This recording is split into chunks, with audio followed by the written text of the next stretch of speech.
Hello students, welcome back to my stable class channel. तो dear students, इस video में हम पढ़ेंगे जयशंकर प्रसाद जी का जीवन परिचय व साहित्यिक परिचय। देखिए, क्लास 12th के स्टूडेंट्स कंफ्यूज रहते हैं कि हमें बोर्ड एग्जाम में साहित्यिक परिचय पूछा जाता है, ठीक है, लेकिन हमें कहीं ना कहीं जीवन परिचय देखने को मिलता है। तो इसलिए हमने स्पेशली में ये वीडियो बनाई है क्लास 12th के स्टूडेंट्स के लिए। हम इस वीडियो में हम साहित्यिक परिचय और जीवन परिचय पढ़ेंगे। देखिए, आपको बोर्ड एग्जाम में जो क्वेश्चन पूछा जाता है वो इस प्रकार से पूछा जाता है कि किसी एक लेखक का साहित्यिक परिचय देते हुए उनकी रचनाओं का उल्लेख कीजिए, ठीक है। इस प्रकार से आपको क्वेश्चन पूछा जाएगा, लेकिन आपको साथ साथ में जीवन परिचय लिखना है और साहित्यिक परिचय लिखना है और उसके बाद इनकी रचनाओं को लिखकर कंप्लीट करना है, ठीक है। यदि आप इस प्रकार से बोर्ड एग्जाम में लिख कर आएंगे तो आपको एकदम फुल मार्क्स मिलने वाले हैं, ठीक है। देखिए, जीवन परिचय में क्या लिखना होता है। जीवन परिचय के अंतर्गत किसी भी लेखक की जन्म मृत्यु, उनके माता पिता का नाम और उनकी शिक्षा दीक्षा के बारे में इस प्रकार से लिखना होता है। तो देखिए, जीवन परिचय लिखना आपको कंपलसरी है और आपको बोर्ड एग्जाम में साहित्यिक परिचय पूछा जाता है, ठीक है। इसलिए आपको साहित्यिक परिचय भी लिखना है। तो डियर स्टूडेंट्स, इस वीडियो को बिना स्किप किए एकदम अंत तक देखते रहना। देखिए, आपको साहित्यिक परिचय जयशंकर प्रसाद जी का कहीं नहीं मिलेगा। आप इस वीडियो को बिल्कुल अंत तक देखते रहना, आपके एकदम 5 नंबर क्लियर होने वाले हैं। तो डियर स्टूडेंट्स, सबसे पहले हम पढ़ेंगे इनका जीवन परिचय। देखिए, इस प्रकार से ब्लैक पेन से हेडिंग लिखनी है जीवन परिचय और आगे लिखेंगे जयशंकर प्रसाद का जन्म सन 1889 ईस्वी में काशी के एक प्रतिष्ठित वैश्य परिवार में हुआ था, ठीक है। देखिए, काफी स्टूडेंट्स यहाँ पर कंफ्यूज हो जाते हैं कि इनका जो जन्म हुआ था 1890 में हुआ था या 1889 में, ठीक है। तो देखिए, यदि आप ऑथेंटिक बुकों में देखेंगे तो 1889 ही मिलेगा। यदि आप गूगल पर सर्च करेंगे तो 1889 मिलेगा, ठीक है। लेकिन कुछ बुकों में 1890 भी दिया गया है। यदि आप 1890 लिखकर भी आएंगे तब भी आपका सही जाएगा, लेकिन मेरा ये सजेशन है कि 1889 ही लिखें, ठीक है। तो देखिए, जयशंकर प्रसाद का जन्म सन 1889 ईस्वी में काशी के एक प्रतिष्ठित वैश्य परिवार में हुआ था। यानी कि जयशंकर प्रसाद का जो जन्म हुआ था 1889 में हुआ था। कहां पर? काशी में एक वैश्य परिवार में हुआ था, ठीक है। इस प्रकार से याद रख सकते हैं। उसके बाद लिखना है इनके माता पिता का नाम। देखिए, इनके पिता का नाम देवी प्रसाद तथा माता का नाम मुन्नी देवी था, ठीक है। यानी कि इनके पिता का नाम जो था देवी प्रसाद और माता का नाम क्या था? मुन्नी देवी था।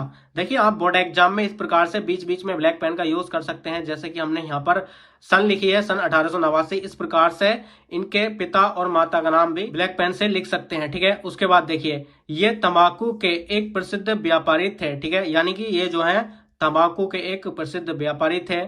बचपन में ही पिता की मृत्यु हो जाने से इनकी प्रारंभिक शिक्षा घर पर ही हुई, ठीक है। यानी कि जब ये छोटे थे तब इनके पिता का देहांत हो गया था, जिसकी वजह से ये स्कूली शिक्षा नहीं ले पाए और इनकी प्रारंभिक शिक्षा घर पर ही हुई, ठीक है।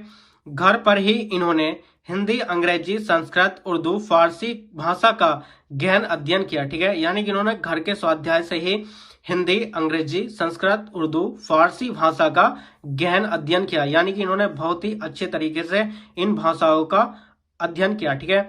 इनका शरीर क्षय रोग से जर्जर होता गया और अंत में इनकी मृत्यु सन 1937 ईस्वी को केवल 48 वर्ष की आयु में हो गई, ठीक है। यानी कि जो इनका शरीर था वो क्षय रोग से जर्जर होता गया, कमजोर होता गया, ठीक है। और अंत में इनकी मृत्यु सन 1937 ईस्वी को केवल 48 वर्ष की आयु में हो गई। यानी कि इनकी जो मृत्यु हो गई थी बहुत ही कम उम्र में हो गई थी, केवल 48 वर्ष की आयु में, ठीक है। तो इस प्रकार से आप बोर्ड एग्जाम में बीच बीच में ब्लैक पेन का यूज कर सकते हैं, जैसे कि हमने यहाँ इनकी मृत्यु को लिखा है 1937 ईस्वी, ठीक है। इस प्रकार से आप ब्लैक पेन का यूज कर सकते हैं। उसके बाद देख लेते हैं इनका साहित्यिक परिचय, ठीक है। जयशंकर प्रसाद छायावाद के प्रवर्तक, उन्नायक तथा प्रतिनिधि कवि होने के साथ साथ युग प्रवर्तक, नाटककार, कथाकार और उपन्यासकार भी थे, ठीक है। यानी कि जो जयशंकर प्रसाद थे छायावाद के प्रतिनिधि कवि होने के साथ साथ नाटककार, कथाकार और उपन्यासकार भी थे, ठीक है। जयशंकर प्रसाद जी को इनकी विशिष्ट रचना कामायनी पर मंगला प्रसाद पारितोषिक भी मिल चुका है। या इस प्रकार से लिख सकते हैं, जयशंकर प्रसाद जी को इनकी मुख्य रचना कामायनी पर मंगला प्रसाद पुरस्कार से सम्मानित किया गया, ठीक है। इन्होंने साहित्य के क्षेत्र में महत्वपूर्ण भूमिका निभाई है, ठीक है। यह हमेशा साहित्य के क्षेत्र में लगे रहे। इनकी अन्य कई रचनाओं में इनको पुरस्कार से सम्मानित किया गया। जैसा कि यहाँ पर देख सकते हैं, इन्हें यहाँ पर कामायनी पर मंगला प्रसाद पारितोषिक भी मिल चुका था और इसी प्रकार से इनकी अन्य कई रचनाओं में इनको पुरस्कार से सम्मानित किया गया था। ठीक है, उसके बाद देखिए साहित्यिक परिचय के बाद इनकी रचनाएं लिखनी है। रचनाओं में आपको नाटक, कहानी और उपन्यास लिखने हैं केवल। ठीक है, देखिए इनके नाटक हैं चंद्रगुप्त, स्कंदगुप्त, अजातशत्रु, ध्रुव स्वामिनी, एक घूंट। ठीक है, इस प्रकार से इनके ये नाटक हैं। उसके बाद देखिए इनकी कहानी लिखनी है आकाशदीप, इंद्रजाल, छाया, प्रतिध्वनि। ठीक है, देखिए आकाशदीप, इंद्रजाल, छाया, प्रतिध्वनि। उसके बाद देखिए इनके उपन्यास हैं कंकाल, तितली, इरावती आदि। इस प्रकार से इनकी रचनाएं लिखनी है। तो डियर स्टूडेंट्स, यदि आप इस प्रकार से जयशंकर प्रसाद की रचनाएं और उनका साहित्यिक परिचय और उनका जीवन परिचय लिखकर कंप्लीट करते हैं तो आपको एकदम फुल मार्क्स मिलेंगे। ठीक है, इसमें एकदम 100% श्योरिटी है। आप बिल्कुल 100% कॉन्फिडेंट इसको बोर्ड एग्जाम में इस प्रकार से ही लिखें। ठीक है, आपको एकदम फुल मार्क्स मिलेंगे। तो डियर स्टूडेंट्स, ये वीडियो आपको कैसी लगी कमेंट्स बॉक्स में कमेंट्स करके बताना। वीडियो अच्छी लगी हो तो लाइक कर देना और चैनल को सब्सक्राइब करके बेल आइकन को भी प्रेस कर देना, जिससे कि नेक्स्ट वीडियो की नोटिफिकेशन सबसे पहले मिल सके। तो चलिए मिलते हैं नेक्स्ट वीडियो में नेक्स्ट टॉपिक के साथ। तब तक के लिए जय हिंद, वंदे मातरम।